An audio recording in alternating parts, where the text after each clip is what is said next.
사랑하는 이문동교회 성도 여러분, 안녕하십니까? 명절 잘 보내셨습니까? 오늘 저는 예수님의 비유 중에 특별히 가라지의 비유를 통하여 우리 성도님들과 함께 은혜를 나누고자 합니다. 오늘의 본문은요, 마태복음 13장 24절부터 이어지는 그 가라지, 좋은 씨를 제 밭에 뿌린 사람이라고 말하시면서 예수님께서 말하신 가라지의 비유를 함께 좀 나누고자 합니다.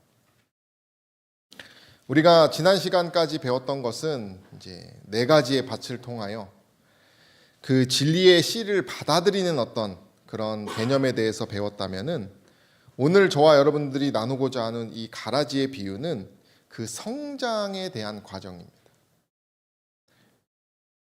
특별히 예수님께서는 비유를 통하여 설교하시는 대가셨습니다. 신약에서는 비유를 통해서 이렇게 구체적으로 하는 설교는 예수님밖에 없습니다. 특별히 예수님께서는 오늘 우리가 함께 나누는 이 가라지의 비유를 말씀하시면서 뒤에 또 해석도 다시 또 해주셨어요. 그래서 신학자들은 아주 논리적인 예수님의 설교 방식이다라고 말한다는 것이죠.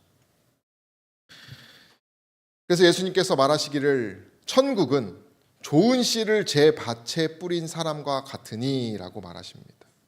예수님의 비유, 이 마태복음 13장들의 비유는 다 천국과 관련된 것입니다. 구원과 관련된 것이죠. 근데 좋은 씨를 제 밭에 뿌린 사람과 같으니 라고 말을 한다는 것이죠. 그리고 예수께서 그것을 해석하시기를 좋은 씨를 뿌리는 이는 누구라고 말합니까? 인자입니다. 예수님이라고 말합니다. 그리고 그 씨가 떨어지는 밭은 어디라고 말하십니까? 세상이라는 것입니다. 영감의 글에 보면 이 밭이 세상이라고 하신 예수님의 이 비유의 해석을 교회라고 말합니다. 다시 말하면 예수님께서 좋은 씨를 어디에 뿌렸다는 것입니까? 교회에 뿌렸다는 것입니다. 그래서 그 교회를 통하여 하나님께서 천국을 나타내신다는 것입니다. 근데 이 비유에서 한 다른 장면이 나옵니다. 사람들이 잘 때 원수가 와서 곡식 가운데 무엇을 뿌리고 갔다고 말합니까? 가라지. 그래서 이 가라지가 싹이 나고 결실할 때의 가라지도 보였다라고 해서 알곡뿐만 아니라 가라지도 함께 자라는 비유를 예수님께서 이야기하십니다.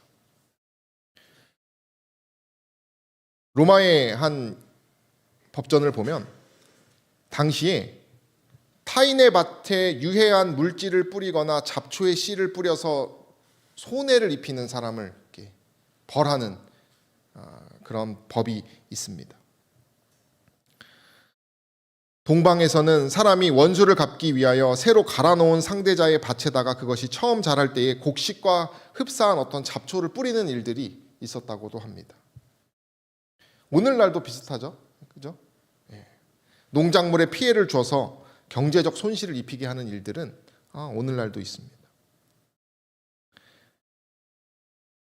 누군가 그렇게 가라지를 뿌렸다는 것이죠.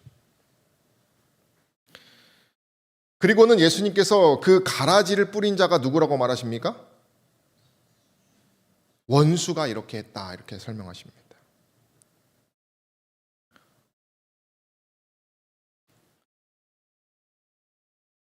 그리고 예수님께서 다시 그것을 풀어서 말씀하시는데, 좋은 씨는 누구라고 말합니까? 천국의 아들들. 가라지는 누구라고 말합니까? 악한 자의 아들들. 교회 안에 씨가 2가지가 뿌려지는데, 하나는 천국의 아들들이요, 하나는 악한 자의 아들들이라는 것입니다. 이 악한 자는 원수 마귀를 말하는 것이죠. 영감의 글에 보면 이 가라지에 대해서 좀 더 구체적으로 얘기합니다. 읽어주세요. 가라지는 오류와 거짓 원칙의 열매나 그 화신이 된 자들을 대표한다. 가라지를 심은 원수는 마귀요, 하나님과 그분의 천사들은 가라지를 나게 하는 씨를 절대로 뿌리지 않는다. 가라지는 언제나 하나님과 사람의 원수인 사단이 뿌리는 것이다. 오류와 거짓 원칙, 그런 걸로 인하여 자라나는 악한 아들들을 설명하고 있습니다. 그래서 이 예수님의 비유는 자라나는 어떤 성장하는 어떤 그 그리스도인들의 모습을 이야기하는 것입니다. 그것이 악한 사람일 수도 있고 좋은 사람일 수도 있다는 것입니다. 땅이 스스로 열매를 맺는, 이것은 우리 각자가 각각의 열매를 맺는 것과 동일하다는 것입니다. 그렇다면 이 악한 가라지, 교회 안에 악한 가라지 열매를 맺는 것들이 있어요. 그것을 다른 말로는 안 하는 게 차라리 나은 것들. 독선일 수도 있고요. 뿌리는 수고는 좋은 열매도 있고 좋은 열매도 뿌리는 수고가 필요하고 가라지도 수고가 필요합니다. 그러나 결과가 좋지 않은 것이 바로 가라지입니다. 또 다른 표현으로는 자신의 죄된 본성으로 더럽혀진 신앙 행위가 되겠습니다. 교회는 이런 것들이 있어요. 좀 더 구체적으로 영감의 글은 이렇게 설명합니다. 첫 번째는 가라지의 정신인데요. 강제로 벌하고 제거하는 정신이라는 것입니다.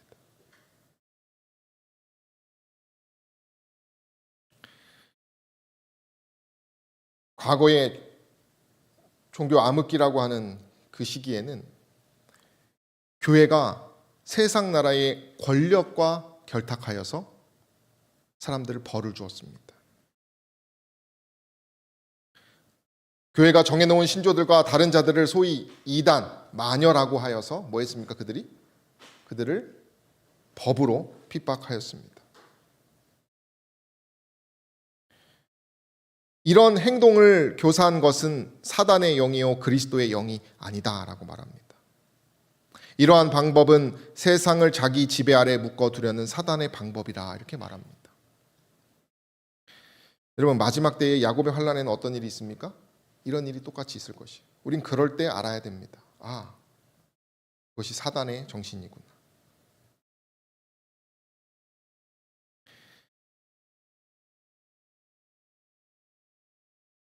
그것이 그 당시의 중세 시대의 그 마녀 사냥하는 모습들이죠. 뭐 우리가 오늘날은 이렇게 되지 않더라도 뭔가 누군가를 강제로 벌하고 제거하려는 정신들을 우리가 때때로 품을 수도 있다는 것이죠. 그것이 가라지의 정신입니다. 또 하나의 가라지의 정신은 사람을 나누고 비난하는 정신이 그것입니다. 주님께서는 그대들이나 어떤 다른 사람들에게 누가 가라지며 누가 알곡인지 말하는 일을 맡기지 않는다라고 말합니다.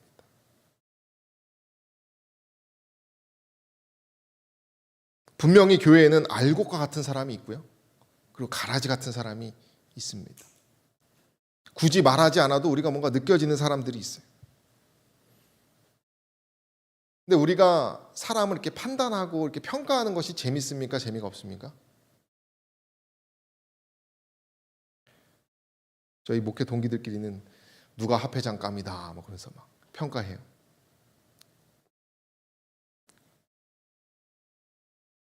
누가 제대로 된 사람인가?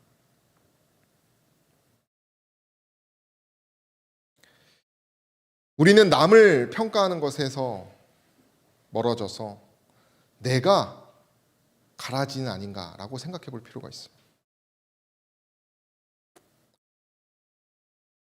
사람을 나누고 비난하는 정신은 가라지의 정신입니다. 왜 사람을 나누고 이렇게 비난을 하게 될까요? 그것은 교만이라고 하는 것이 있기 때문입니다. 그리고 다음과 같이 이야기합니다. 읽어주세요.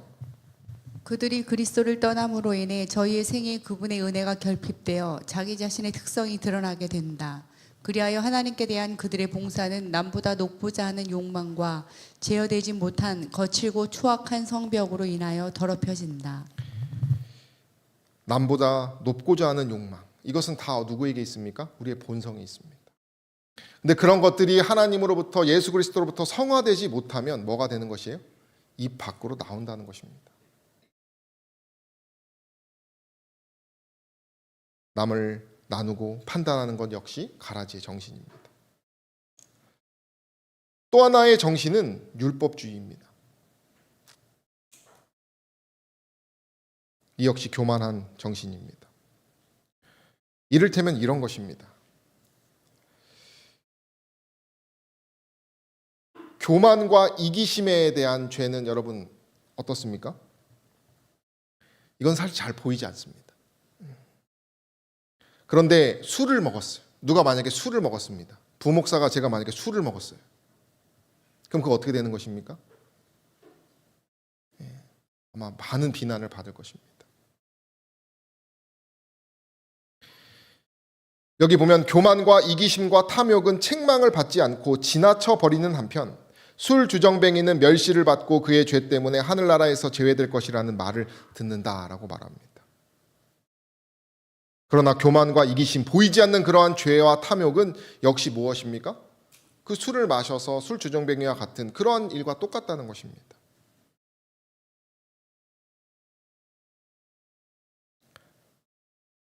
남이 보는 원칙에는 아주 민감하지만은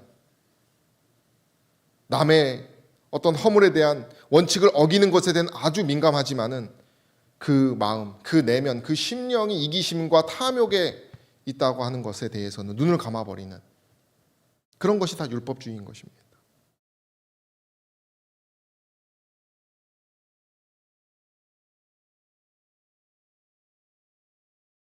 안식일을 제대로 지키지 않은 것에 대해서는 신랄하게 비판하지만은 자신의 교만과 이기심과 탐욕에 대해서는 눈을 감아버리는 것이죠. 교만과 이기심과 탐욕 역시도 똑같이 안식일을 범하는 무엇입니까? 우상 숭배라는 것이죠.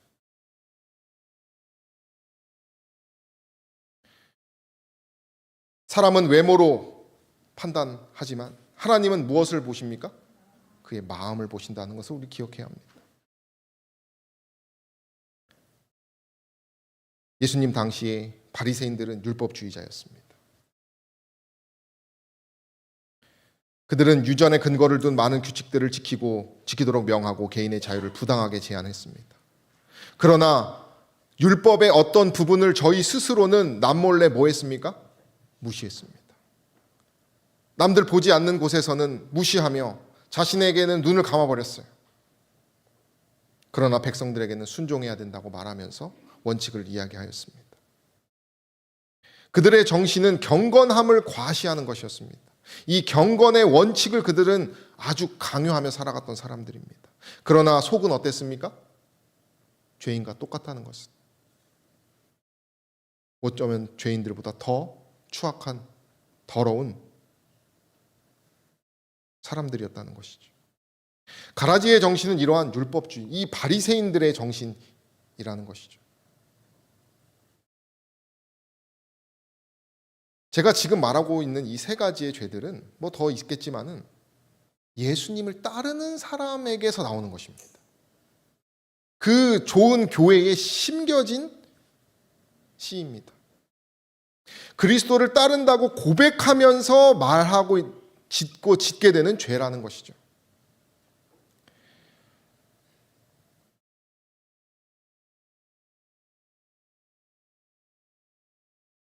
곡식 가운데 있는 가라지의 존재가 씨 뿌리는 사람의 이를 크게 거스리는 것과 같이 하나님 백성들 가운데 있는 죄가 그 교회를 헛되게 한다는 것입니다. 여러분, 가라지가 없는 밭이 있습니까? 없습니다. 이 땅에는 완전한 교회가 있을까요? 없습니다. 우린 이것을 알아야 합니다. 여러분, 이게 뭐 같으세요? 보리. 이거는 독보리라고 하는 것입니다. 밀과 생김이 흡사하지만 동일한 계절에 같이 밀과 자라는 것이지만 이것이 바로 가라지입니다. 팔레스타인 지방에 있어요. 독성 식물입니다. 이 열매 끝에는 곰팡이 균이 생겨서 그 균으로 독이 있습니다. 독보리와 밀과 보리의 모습입니다. 여러분 어떻습니까? 아주 비슷하죠. 그죠? 이거의 생육 기관에는 구별하기가 어렵답니다. 이게 하나만 있는 것이 아니잖아요. 그죠? 수백 개, 수천 개가 함께 모여 있어요. 이것이 다 섞여 있다는 것입니다. 심지어 뿌리도 같이 섞여 있어요.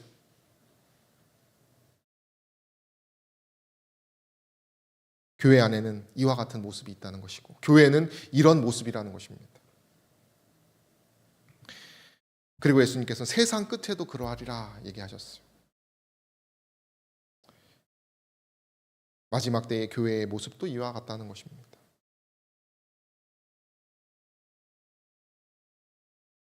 왜 예수님께서 여러분 이러한 비유를 드셨을까요?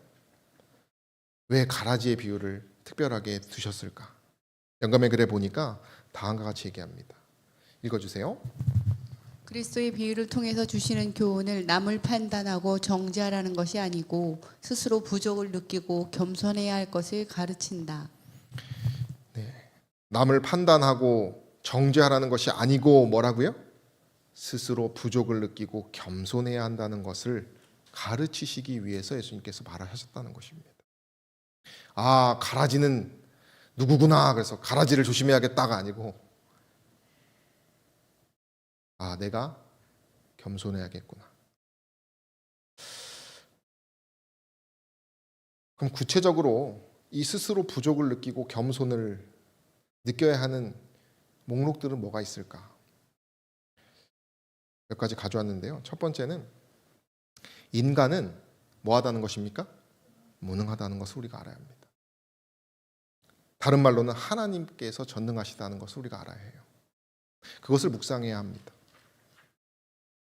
치료봉사에는 다음과 같이 얘기합니다. 그대는 사람들의 마음을 알 수 없다는 것을 기억하라 이렇게 말합니다.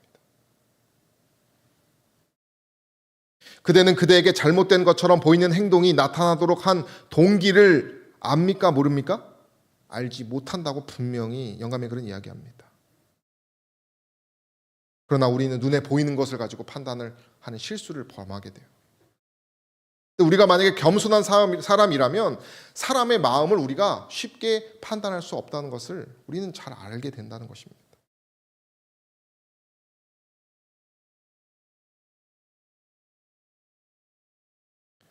더하여 이런 얘기를 합니다. 우리는 성격과 습관과 교육에 있어서 너무나 다르다. 사물을 관찰하는 우리의 방법도 다르고 다 서로 다르게 판단한다는 것이에요. 심지어 진리에 대한 이해, 생활에 대한 우리의 생각은 모든 면에서 뭐합니까?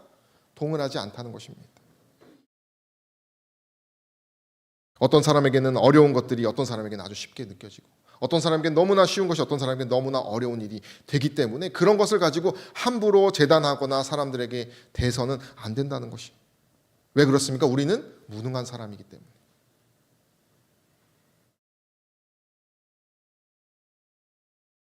읽어주세요. 어떤 이들은 교회에 들어오면 자신의 기대가 이루어지고 오직 순결하고 완전한 사람들만 만날 것이라고 생각하는 것 같다.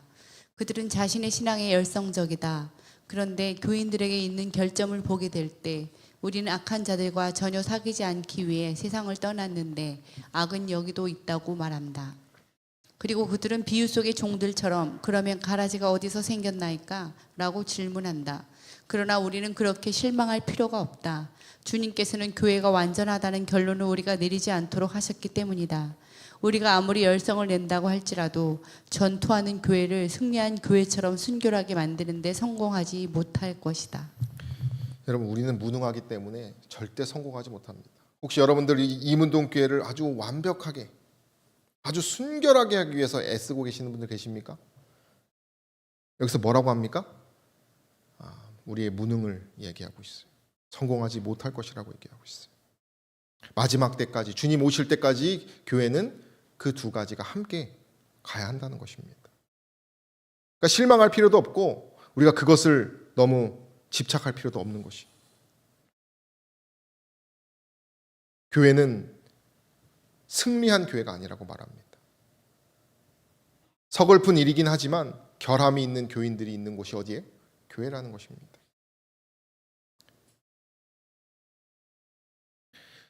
예수님께서는 분명히 얘기하셨습니다. 둘 다 추수 때까지 함께 뭐하게 두어요? 자라게 두라 그랬어요. 추수 때에 내가 추수꾼들에게 말할 거라 그랬어요. 하나님이 주권을 가지고 다 하신다고 말했습니다. 우리는 무능함을 인정하고 우리의 판단을 누구에게 맡겨야 됩니까? 하나님께 맡겨야 합니다. 그것이 예수님께서 이 비유를 말하신 목적이에요. 그런 저와 여러분 되시기를 간절히 소망합니다.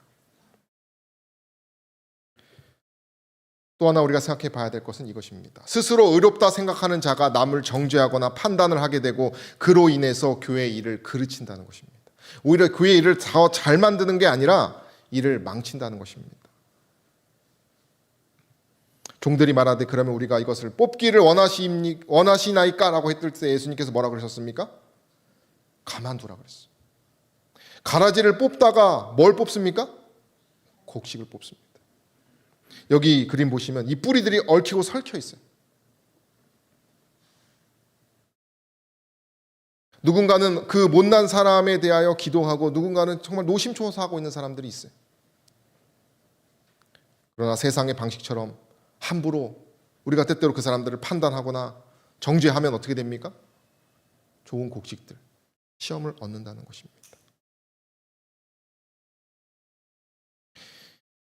이러한 사람들의 특징은 자신이 의롭다고 생각하는 사람입니다. 그리고 자신의 마음의 사랑의 그 식물을 가꾸지 않는, 정말 그 심령을 계속해서 주님 앞에 내어놓지 않는 사람들은 동정심이 없고 완고하게 되고 비판적으로 되고 그렇게 사람들을 대하는, 가라지들을 그렇게 대하려고 하는 그런 사람이 된다는 것입니다. 밤송이와 같은 사람.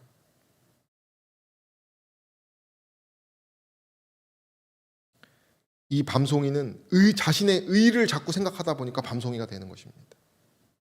겸손하지 않은 사람이 되려 겸손하지 않으면 예수님을 공언하고 뭔가 예수님을 위해서 일한다고 하는 사람들이 뭐가 된다는 것이에요? 밤송이가 된다는 것입니다.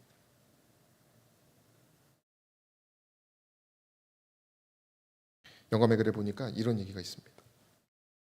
젊고 경험이 없는 자들에게서, 그 불완전한 사람들에게서 인내하라고 이렇게 얘기해요.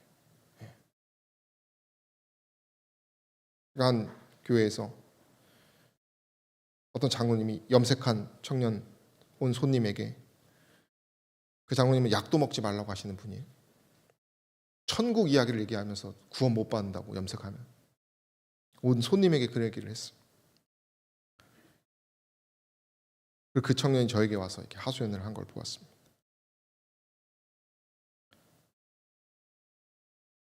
때때로 젊고 경험이 없는 사람들은 뭐가 있습니까? 서툴고 여러 지적할 것들이 있습니다. 그러나 그런 것들을 우리가 주의해야 해요. 자칫 잘못하면 그들을 실망과 낙담과 파멸로 이끌어가는 길을 걸을 수 있다는 것입니다. 대부분 교회를 떠나는 사람들의 이유가 무엇입니까? 상처를 받았기 때문입니다.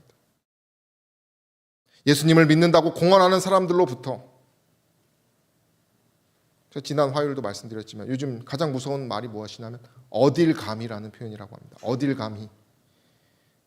어딜 감히.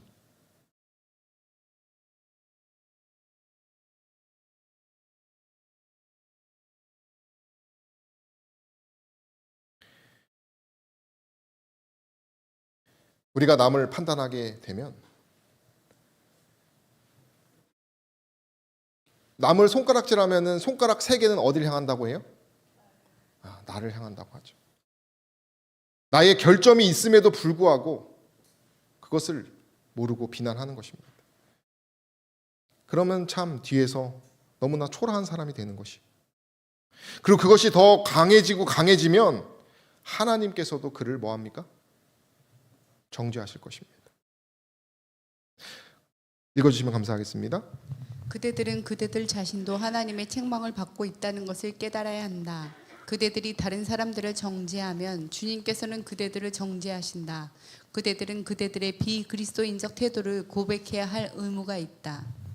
남을 뽑다가 누가 뽑힙니까? 결국 내가 뽑히게 될 것을 우리는 기억해야 합니다. 그래서 우리는 남을 판단하고 정죄하는 것보다 함께 모일 때는 서로를 비판하지 않고 그분의 사랑을 이야기하고 그분의 품성을 이야기하고 그분의 은혜와 어떤 그 감동을 이야기하는 것이 더 중요하다는 것이죠. 저와 여러분들이 남을 비난하기보다는 비판하기보다는 예수님의 사랑을 더욱더 이야기하는 저와 여러분 되시기를 간절히 소망합니다. 마지막으로 우리가 생각해 봐야 될 겸손한 것, 스스로를 돌아보는 것은 거짓 영혼도 무슨 영혼입니까? 귀한 영혼이라는 것입니다. 다른 말로는 변할 수 있는 영혼이라는 것입니다. 여러분, 이 정신은 세상의 정신이 아닙니다. 이것은 예수님의 정신이에요. 초대교회에는 아나니아와 삽비라, 요술쟁이 시몬, 바울을 버린 데마, 예수님은 심지어 예수님을 판 가룟 유다도 다 어디에 있었습니까? 교회에 있었어요.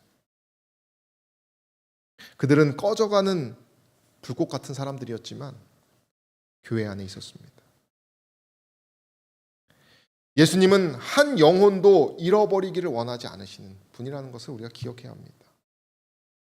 그것이 하나님의 품성이요 그분의 자비입니다.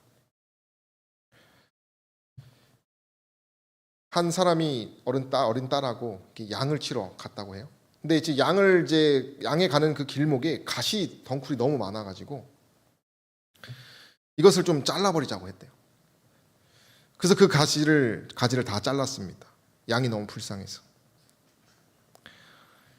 근데 그 다음날 다시 와 보니까 그 잘라진 가시 끝에 양털이 이렇게 붙어 있었던 것이죠. 근데 그 양털을 작은 새가 와서 가져가는 모습을 보았어요. 이 새는 이 양털을 왜 가져갔을까요? 둥지를 지으려고 가져갔다는 것이죠. 사람이 보기에는 그것이 무언가를 방해하고 그것을 뭔가 문제가 된 것처럼 보이지만 하나님은 어떻습니까? 또 그것을 사용한다는 것입니다. 여러분, 우리가 수고하고 노력한 대가가 가라지라면 어떻습니까? 얼마나 허무할까요? 열심히 공부했는데 시험에 실패한다면, 밤낮 없이 기도하며 노력을 했지만 교회가 성장하지 않는다는 것, 성공한 자녀가 되기 위하여 열심히 투자했지만 자녀가 그렇지 못하고 실패한 것, 우리 눈에는 그런 것들이 낙담처럼 보이지만 하나님이 보시기에는 어떻습니까? 그것이 다르게 보일 수도 있다는 것이죠. 사람도 마찬가지라는 것이죠. 우리 함께 읽어볼까요? 교회는, 시작. 교회는 사랑과 인내의 발휘가 계속적으로 요구되는 불완전하고 실수가 많은 남녀들로 이루어져 있다, 이렇게 말합니다. 여러분, 왜 예수께서 알곡과 가라지를 함께 그냥 그대로 내버려 두라고 하셨을까요? 교회는 어떤 곳이기 때문입니까? 사랑과 인내, 그 그리스도의 품성이 드러나는 곳이기 때문에 그렇습니다. 그것이 아니면 예수님은 이런 비유를 하지 않으셨을 것이에요. 영감의 글은 이렇게 얘기합니다. 우리는 서로 도와야 할 의무를 가지고 있다. 우리가 항상 상냥하고 부드럽고 사교적인 그리스도인을 만나는 것은 아니다. 많은 사람들이 적합한 교육을 받지 못했으며 그들의 품성은 왜곡되어 있고 그들은 무뚝뚝하고 비틀어져 있고 모든 면에서 비뚤어져 있는 듯 하다. 그들이 자신의 결점을 깨닫고 고치도록 우리가 도와두고 있는 동안 우리는 조급해하거나 우리 이웃의 결점에 대하여 참을성 없이 되지 않도록 주의해야 한다, 이렇게 말합니다. 우리에게는 인내와 참을성이 필요한 것이. 그 영혼이 어떤 영혼이니까요? 하나님의 아들이요 딸이기 때문에.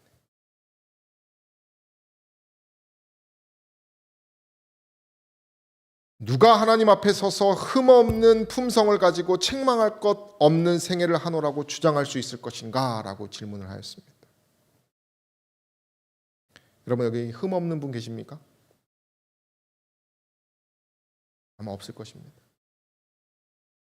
그렇다면 우리는 형제를 비판하고 정죄할 수 없다는 것을 알아야 해요. 우리는 책임이 있습니다. 그런 자들에게 우리가 예수 그리스도의 품성을 전할 책임이 있어요. 이 책임을 누가 물으셔요? 마지막에 하나님께서 물으실 것입니다. 그 가라지들에 대하여 우리가 어떻게 대하는지 하나님께서 분명히 물으실 것이에요. 여러분, 그 신앙, 그 어떤 사람의 그 신앙을 보려면 그가 원수를, 못난 사람을 어떻게 대하는지를 보면 안다고 영감에 그런 말했습니다. 우리는 무거운, 정말 심사숙고하여 이 예수님의 비유를 생각해 봐야 해요.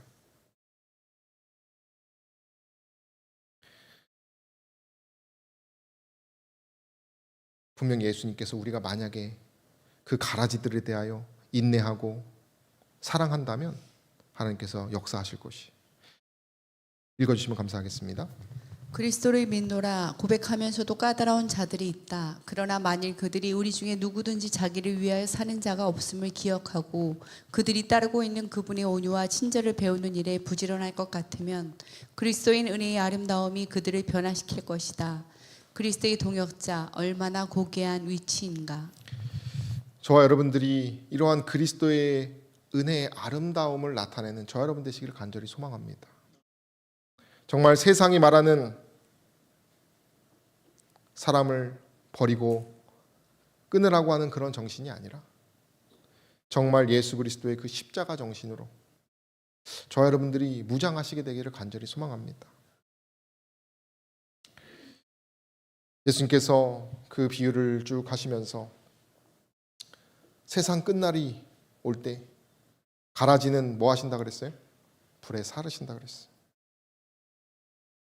그리고 알곡은 아버지의 나라에서 해와 같이 빛날 것이라 얘기하셨습니다.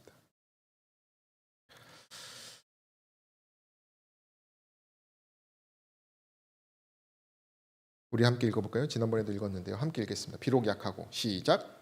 비록 약하고 결함이 있어 보이나 교회는 하나님께서 특별한 의미에 있어서 당신의 최고의 관심을 쏟으시는 대상이다. 교회는 하나님의 은혜가 실현되는 장소로서 하나님은 그 안에서 심령을 번화시키는 당신의 능력을 나타내시기를 기뻐하신다. 아멘. 남은 자손들에게, 정말 예수님을 믿는 자들에게 바라는 것은 하나님의 은혜가 우리를 통해서 실현되는 것임을 기억하시는 저와 여러분 되시기를 간절히 소망합니다. 우리가 정말 익어가는, 성장하는 것은 이 교회 안에서의 우리의 태도와 우리의 품성임을 기억하시게 되기를 간절히 소망합니다. 성령께서 우리와 함께 하실 거예요. 우리는 더 익을 수 있습니다. 더 변할 수 있다는 것을 기억하시게 되기를 바랍니다. 그리고 분명히 우리의 운명을 결정하는 것이 곧 무엇입니까?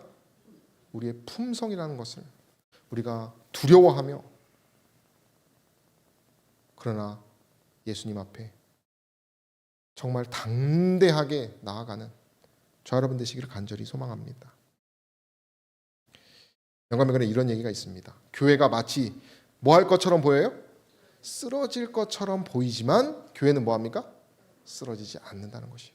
우리의 어떤 결정과 우리가 교만함과 우리의 어떤 부족함이 있지만 그래서 우리가 쓰러질 것처럼 보이지만 뭐 합니까? 우리는 주님의 은혜로 쓰러지지 않을 것을 저와 여러분들이 믿으시게 되기를 간절히 소망합니다. 그래서 오늘 저와 여러분들이 결국 예수께서 정말 오실 때까지 그 알곡과 가라지는 있겠지만은 끝까지 우리가 그 예수 그리스도의 영혼들을 사랑하고 또 우리의 부족함, 우리의 가라지와 같은 것들을 주님 앞에서 솎아내는 저 여러분들이 되셔서 여러분들이 이 교회가 정말 하나님의 은혜와 그 천국의 분위기를 나타내는, 더욱 그렇게 나타내는 교회를 만드는 저 여러분 되시기를 간절히 바라며 말씀을 마치겠습니다.